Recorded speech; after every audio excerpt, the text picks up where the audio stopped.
an associate professor of medicine at Columbia University Medical Center here in New York, CLL, clinical trial specialist, leukemia specialist, who obviously has a very near and dear heart interest in CLL patients.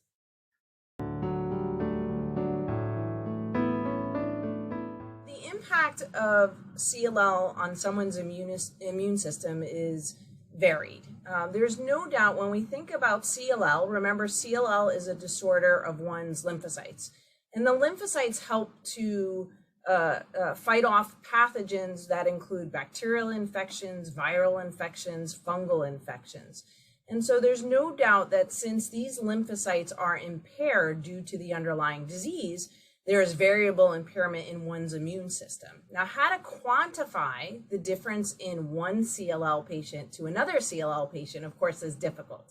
So there's no doubt that there could be variable immunity with one patient to another. And we really don't have a good handle on saying, well, your immune system may be X percentage effective against this or that, or one infection versus another. So we often counsel our CLL patients by telling them that you are more susceptible, or I should say, we're concerned about complications from infections, whether they be bacterial infections, viral, or fungal infections. And so we have a heightened awareness, or we try to educate our CLL patients that they need to have a heightened awareness about infection complications and take measures to protect themselves. And certainly alert their physician team if they have any signs or symptoms or concerns from an infection, such as COVID or other, so that the team can help them through the process, whether it be if they need treatment, whether it be, again, for viral, bacterial, or fungal infections.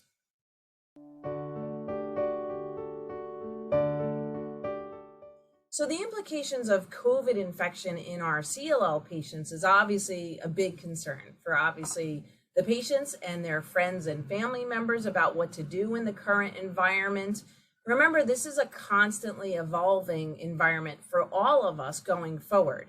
But obviously that has implications about how to live our lives. And in particular, for patients who have CLL or other immune impairments, there's obviously a heightened concern and awareness about how to protect yourself during this constantly evolving scenery.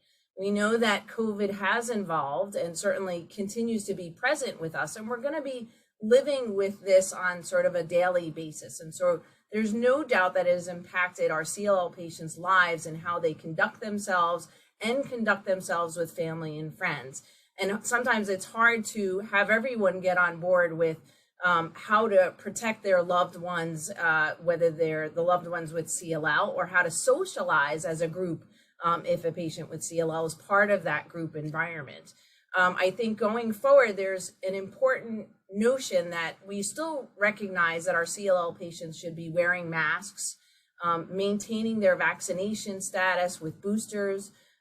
Obviously, hopefully there'll be newer vaccines that are coming available soon. Obviously, there are some newer treatments. There are monoclonal antibodies that continue to evolve depending upon the variants that evolve with COVID as well. And I think it's important to have that conversation as a CLL patient with your loved ones and your friends so they can get on board with the notion that even though everybody is trying to get more used to the fact routinely that COVID is present, and so obviously the guidelines about non-impaired folks in general might be taking off their masks and things like that and getting out and about more often, I think you have to have your friends and family get on board with the fact that this is something that you are facing every day. And so even though many of our CLL patients have gotten COVID and with the newer variants are doing better, it's still not something, of course, if we can avoid anybody getting COVID, we would love to do that. But certainly we don't want our CLL patients getting severe complications from COVID. And so I think that's a really important point that CLL patients have to drive home and have their family and friends get on board with that notion so they could still, if they're going to socialize together in an outdoor setting, things to make it more comfortable for the CLL patients to do more things and be around their friends and family and loved ones. But sometimes that comes with some compromises. So testing is more available to do. Again, having your friends and family, if you're uncomfortable or in a closed environment and you want mask wearing to take place, again, I think it's an educational process that has to evolve, and you really do have to share that with your friends and family who might not really understand that your immune system is different from theirs, and having them get on board with that notion can take some time. And there are some folks that might feel uncomfortable with doing such. And then I think it's important then for each CLL patient or family to figure out how they feel comfortable going forward doing certain things, so that they can still engage in a meaningful quality of life and still be able to do activities as our COVID experience evolves going forward.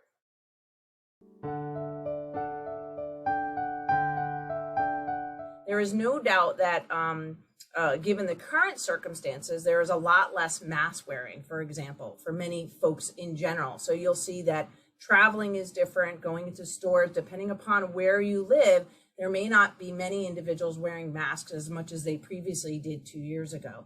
And so certainly, we still recommend that CLL patients wear masks. So if you're going out in public, again, things that might help prevent you from getting COVID and to protect you. So mask wearing, good hand washing.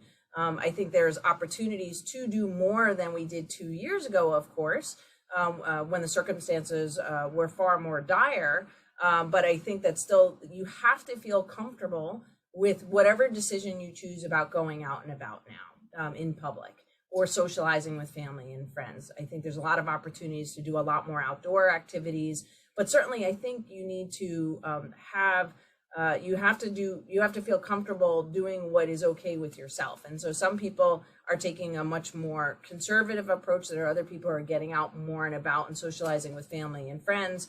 And I think it's a reasonable thing, but you need to take precautions that you feel comfortable doing, and also to allow those who are close to you to know what you feel comfortable doing or what you don't feel comfortable doing as we go forward. As I said, this is a continuing, evolving situation with COVID, as COVID and the variants continue to evolve. Hopefully with vaccines and boosters and newer treatments, things will improve over time. But I think we're always going to have a level of heightened concern with our CLL patients whose immunity is impaired and different, and your circumstances might be different depending upon where you are on your CLL journey with treatment or not treatment, and that can impact things as well. So I think it's important for you to talk to your physician and team to help you navigate as COVID evolves and what therapies and practices might evolve along with that.